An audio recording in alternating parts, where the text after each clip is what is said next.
बड़ौदा के बड़े दिल वालों लोगों और यहाँ पे बैठे हुए चीफ गेस्ट, मैं डॉक्टर रोशन शेख मुंबई से आई हूँ। मैं बहुत ज़्यादा शुक्रगुजार हूँ सबसे पहले उस पाक ज़ात की कि जिसने मुझे इस मकाम पर खड़ा किया कि मैं आप लोगों से गुफ्तगू कर सकूं।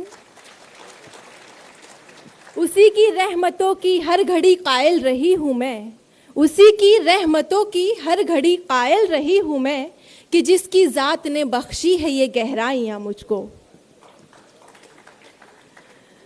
मैं बहुत छोटा सा अपना तारुफ दूंगी, जैसे कि सर ने नहीं बताया मेरे बारे में। मैं डॉक्टर रोशन शेख 2008 में मैंने अपना एसएससी कंप्लीट किया 92% से, और मेरा बचपन का दीरीने ख्वाब था कि मैं डॉक्टर बनकर लोगों की खिदमत करूं। मेरा जो फाइनेंशियली बैकग्राउंड था, मेरे अब्बू सब्जी तरकारी बेचते हैं और मैं काफ़ी मिडिल क्लास फैमिली से बिलोंग करती हूँ। तो वहाँ से एक ख्वाब था मेरा कि मुझे डॉक्टर बनना है और डॉक्टर बनकर लोगों की खिदमत करना है और फैमिली को सपोर्ट करना है। 2008 जब मैंने अपना एसएससी कंप्लीट किया, मैंने 11th स्टैंडर्ड में एडमिशन लिया। आफ्टर टेकिंग एडमिशन मेरा फर्स्ट ट्राइमेस्टर था, फर्स्ट सेमेस्टर एग्ज़ाम था मेरा, और उस वक्त मैं अपने घर से कॉलेज रोज़ाना मुंबई लोकल ट्रेन से ट्रैवल करती थी। आप में से काफ़ी लोगों को पता होगा मुंबई की लोकल ट्रेन्स काफ़ी ओवर क्राउडेड होती हैं ड्यूरिंग रश आवर। 7 अक्टूबर 2008 ये दिन था जो मेरे लिए नॉर्मल था सुबह से, लेकिन जब मैंने ट्रेन अपने कॉलेज से घर के लिए ली, उस वक्त एक लम्हा आया मेरी ज़िंदगी में कि मैं चलती हुई ट्रेन से नीचे गिर गई। और उस चलती हुई ट्रेन में एक लम्हे में मैं बस अपनी सीट से उठकर डोर तक आई, बिकॉज नेक्स्ट स्टेशन मेरा था। और उसी एक लम्हे में, दूसरे लम्हे में मैंने अपने आप को देखा कि जिस ट्रेन में मैं सवार थी वही ट्रेन मेरे आंखों के ऊपर से इतनी नज़दीकी से बहुत तेज़ी से जा रही है। मैंने सोचा नहीं, मैं ख्वाब देख रही हूँ, ये मेरे साथ नहीं हो सकता है। लेकिन वो पूरी ट्रेन, मैं पहले कोच में सवार थी, पूरे 12 डब्बे की ट्रेन मेरे दोनों पैरों को कुचलते हुए चली गई और काफ़ी दूर जाकर रुकी। और मुझे एहसास हुआ कि नहीं, मेरे दोनों पैर कट चुके हैं और वो दोनों पैर उस ट्रेन की चलते हुए टायर्स में कुचले गए। उस वक्त अल्लाह का लाख लाख शुक्र है कि मैं कॉन्शियस थी। मेरे पास सेल फोन नहीं था, मैंने अपने घर वालों को इन्फॉर्म करना था कि मैं इस हालत में पड़ी हूँ विथ हैवी ब्लीड। और उस वक्त मुझे अंदाज़ा हो गया था कि मेरा जो राइट लेग है वो अबाउट नहीं कट चुका है और लेफ्ट लेग भी कट चुका है। तो उस वक्त मैं तकरीबन आधे घंटे रेलवे ट्रैक पर पड़ी रही, ब्लीडिंग के साथ में। किसी ने मेरी हेल्प नहीं की क्योंकि लोगों को पुलिस का डर था। आधे घंटे बाद मुझे रेलवे हेल्प मिलती है, मुझे गवर्नमेंट हॉस्पिटल लेकर जाया जाता है। और जिस गवर्नमेंट हॉस्पिटल में मुझे एडमिट किया जाता है, वहाँ भी अल्लाह की एक मसलियत होती है कि वहाँ पे ऑपरेशन स्ट्राइक होता है और मुझे ट्रीटमेंट नहीं मिलता। सुबह एक्सीडेंट होता है मेरा और शाम तक मैं उसी हालत में पड़ी रहती हूँ विथ सुपरफिशियल ड्रेसिंग बस। और फिर शाम में जब मेरे घर वाले मुझे प्राइवेट हॉस्पिटल शिफ्ट करते हैं, वहाँ मुझे इलाज मिलता है। और वहाँ मुझे एक बहुत अल्लाह के नेक बंदे मिलते हैं, डॉक्टर संजय कंथारिया। उन्होंने मेरा इलाज किया और मैं तकरीबन 2 महीने एडमिट रही। उस 2 महीने में आप सोचिए, 16 साल की बच्ची जिसका एक लम्हे में दोनों पैर छिन गए हों, उसके जहन पर क्या बीत रही होगी। और जो लोग इयादत को आते थे वो हमदर्दी के लपेटे में कुछ ऐसे अल्फाज बोलते थे मुझे जो मेरे दिल को छलनी कर देते थे कि मुस्लिम समाज से ताल्लुक रखती है, 16 साल की बच्ची है, 2 पैर कट गए हैं, सारी जिंदगी माँ बाप के ऊपर बोझ बनकर रहेगी। ये जो अल्फाज थे मेरे जहन पे आज भी गूंजते हैं कि मैं सारी जिंदगी माँ बाप के ऊपर बोझ बन के रहूंगी, मेरा कुछ नहीं हो सकता, मुझे दूसरी जिंदगी क्यों अता की अल्लाह ने। वो जो 2 महीने थे मेरे दर्द की शिद्दत से पूरा हॉस्पिटल गूंजता था, लेकिन मैं बहुत शिकवा गुजार थी अल्लाह से कि अल्लाह ने मुझे वो दूसरी ज़िंदगी क्यों अता की। उस ट्रेन एक्सीडेंट में मैं कोमे में जा सकती थी, मैं इतनी ज़िंदगी हार सकती थी, लेकिन जो दूसरी ज़िंदगी अता की, मेरी जो यहाँ पे अम्मी बैठी हुई हैं, मेरी फैमिली ने मुझे काफ़ी सपोर्ट किया, डॉक्टर ने सपोर्ट किया, मेरे स्कूल और असातिज़ा ने। इन तमाम लोगों ने मुझे मोटिवेट किया। मेरी अम्मी के चंद अल्फाज हैं जो मैं आप सब लोगों को कहना चाहूंगी। उन्होंने बस एक बात कही, आप सोचिए, एक माँ है, उसकी 16 साल की बच्ची के 2 पैर छिन गए, लेकिन वो अल्लाह से शिकवा नहीं कर रही है, वो अपनी बच्ची के सामने रो नहीं रही है, वो टसवे नहीं बहा रही है, वो बस चंद अल्फाज अपनी बच्ची को बोल रही है कि बेटा अल्लाह की जात पर यकीन रखो, अल्लाह ने जरूर तुम्हारे लिए कुछ अच्छा रखा होगा। जो हम इंसान हैं, अशरफुल मखलूकात भले ही हैं, लेकिन हम फ्यूचर नहीं देख सकते। अल्लाह ने फ्यूचर में जरूर कुछ बड़ा रखा है मेरी बच्ची, बस अल्लाह पर यकीन और भरोसा रखो और अपनी मेहनत जारी रखो। अल्लाह ने आपको डिसेबल किया है, लेकिन इतना नहीं किया कि आप मेंटली डिसेबल नहीं हुई हो। आपके पास दिमाग है, जहन है, आप उसको यूज करो, इंशाअल्लाह आप बहुत कामयाबी पाओगी। बस ये अल्फाज थे मेरी अम्मी के, जिन्हें मैंने दुपट्टे में बांधा और बस मेहनत पे लग गई। और मेरे जो डॉक्टर हैं उन्होंने मुझे नई उम्मीद दिलाई, बेटा तेरे 2 पैर गए, लेकिन इंशाल्लाह एक दिन तू इस तरह चलेगी कि लोग तुझे देख के ताजुब करेंगे कि तेरे 2 पैर नहीं गए हैं, तू एकदम नॉर्मल है। और अल्हम्दुलिल्लाह से मैंने वो सफ़र शुरू किया अपनी कोशिश का, अल्लाह की ज़ात पर यकीन का, और अल्हम्दुलिल्लाह मैंने 11th क्लास क्लियर किया व्हील चेयर पे, 1275 से क्लियर किया और CET एग्ज़ाम अपना क्लियर किया, 3rd rank all over Maharashtra in PH category.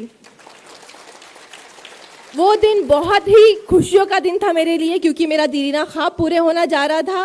बस एक कदम दूर थी मैं, लेकिन वहाँ भी एक आजमाइश आई कि एक क्राइटेरिया है इन मेडिकल एसोसिएशन की, आप 40 to 70% डिसेबल हो तो ही आप मेडिकल के लिए अहल हो। मैं 89% डिसेबल हूँ, बिकॉज मेरे दोनों लोअर लिम्ब नहीं है, एम्प्यूटेड हूँ, तो इसलिए मैं 89% डिसेबल हूँ। मोर देन 70% डिसेबल होने की वजह से मुझे मेडिकल में एडमिशन डिनाई किया गया। ये 2011 की बात है, और 2011 में मुझे डॉक्टर संजय कंथारिया ने एक नई राह दिखाई कि बेटा आपके पास आखिरी राह है, आप बॉम्बे हाई कोर्ट जाओ।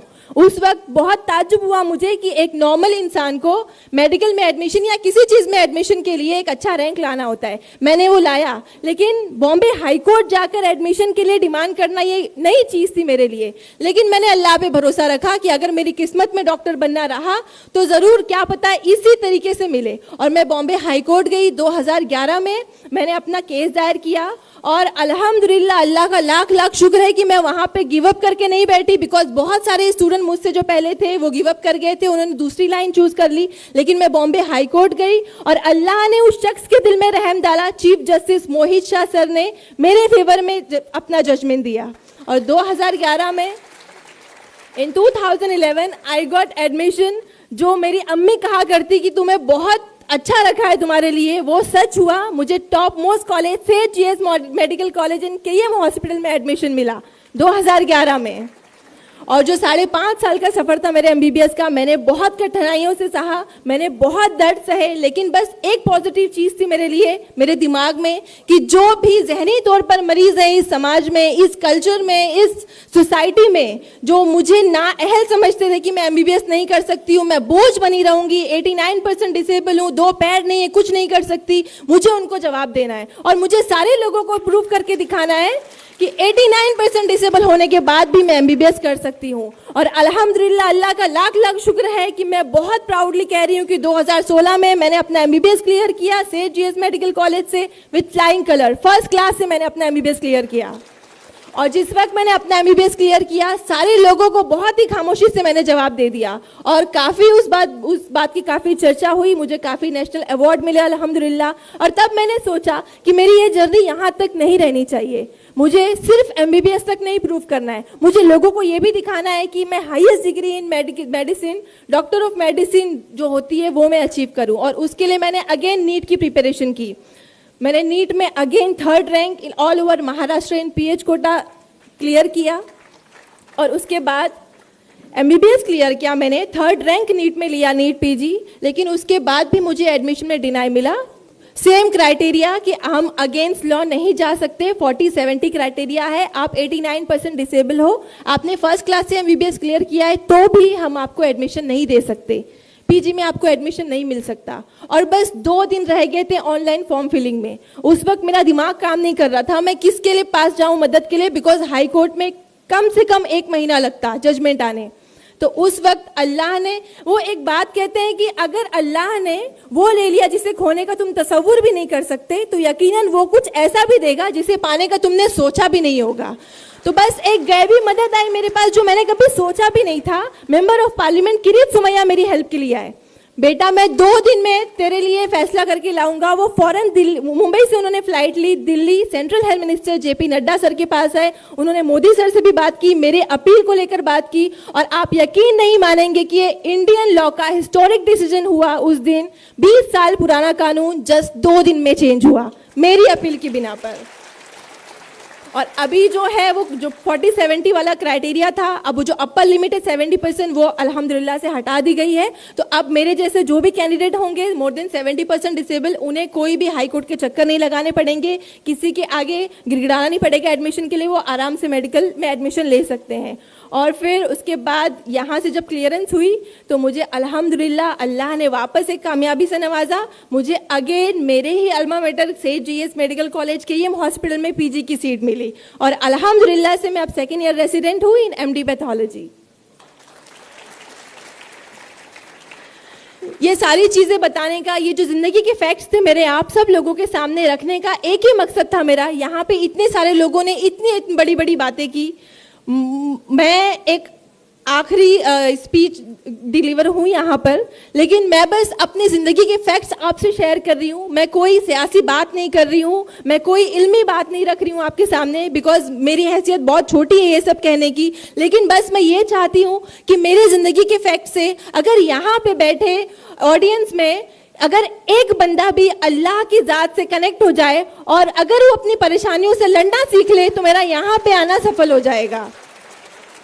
यहाँ पे अल्हम्दुलिल्लाह से ऑलरेडी यहाँ पे मुस्लिम डॉक्टर्स हैं, यहाँ पे बहुत सारे बड़े बड़े लोग, बड़ी बड़ी हस्तियाँ आई हुई हैं। मैं बस उन सब से बहुत दिलीना गुजारिश करूँगी कि आपकी लाइफ में अगर कुछ भी प्रॉब्लम्स आए, मेरी ज़िंदगी में सारी प्रॉब्लम्स मैंने सही। और एक बात बताती चलूँ कि 3 महीने पहले मुझे बहुत सीवियर बैक पेन हुआ और डायग्नोज पे मालूम हुआ, MRI जब मैंने कराया तो उसमें निकला कि मेरे सैक्रम बोन में एक न्यूरोजेनिक ट्यूमर है और वो मेरे S3 S4 नर्व रूट्स को कंप्रेस कर चुका है, जिसकी वजह से मुझे बॉवल ब्लैडर प्रॉब्लम्स भी स्टार्ट हो गई थी। तो ये जो नई तकलीफ आई उसके लिए मैं सचमुच मेंटली तौर पर प्रिपेयर नहीं थी। और बस उस वक्त एक ऐसा लगा ध्यान में कि अल्लाह और कितनी आजमाइशें लोगे मुझसे, लेकिन अम्मी ने उस वक्त भी सपोर्ट किया, फैमिली ने सपोर्ट किया कि आप अल्लाह की प्यारी बंदी हो और अल्लाह उसी को चुनता है, उसी को आजमाइश के लिए चुनता है जो उसको महबूब हो। बेशक आपकी इस्तिताअत से ज़्यादा नहीं चुनेगा। तो यहाँ पे बैठे जितने भी लोग हैं उनकी ज़िंदगी में कुछ ना कुछ प्रॉब्लम्स होंगी, मुझे पता है सबकी लाइफ मुश्किलों से भरी होती है, लेकिन आप बस एक यकीन रखिए अल्लाह की ज़ात पे कि अल्लाह आपको 70 माओं से ज़्यादा चाहता है। एक माँ बुखार आने पर आपकी सारी रात नहीं सोती, लेकिन वो तो 70 माओं से ज्यादा चाहता है आपको।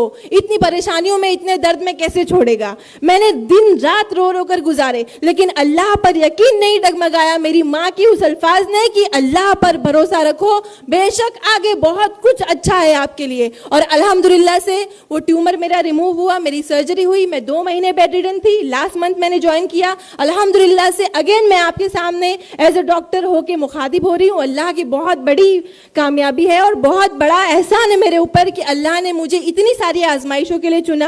और मैं बस आपसे एक रिक्वेस्ट करूंगी कि आप लोग अपनी ज़िंदगी में आने वाली परेशानियों से मत लड़ें, मत डरें और उनसे लड़ना सीखिए और अल्लाह की ज़ात पर यकीन रखना सीखिए। क्योंकि अगर 16 साल की उम्र में 10 साल पहले मैंने गिव अप कर दिया होता कि मेरे 2 पैर नहीं हैं, मैं करवट नहीं ले पा रही हूँ, तो मैं आज यहाँ पे नहीं होती। मैंने गिव अप नहीं किया, अल्लाह की ज़ात पर यकीन रखा जिसकी बिना पे मैं यहाँ पे हूँ। और बस एक अशार मैं बोलना चाहूँगी हमारे मुस्लिम लोगों के लिए और यहाँ पर बैठे तमाम लोग जो नौजवान आए हैं उन सब के लिए। दस्ते मेहनत से बना तू भी कोई नक्श अजीम। यहाँ पर जितने लोग बड़ी बड़ी हस्तियाँ आई हैं, आपसे मुखातिब हुई हैं, आप सब लोगों को एक ख्वाहिश हो रही होगी कि काश हम भी ऐसे होते, काश हमारे फैमिली में भी कोई ऐसा मेंबर होता। तो मैं बस आप लोगों से ये बोल रही हूँ कि दस्ते मेहनत से बना तू भी कोई नक्श अजीम, चश्मे हैरत से किसी महल की तामीर ना देख। देख जिंदा से परे रंग चमन जोश बहार, रक्स करना है तो फिर पांव की जंजीर ना देख।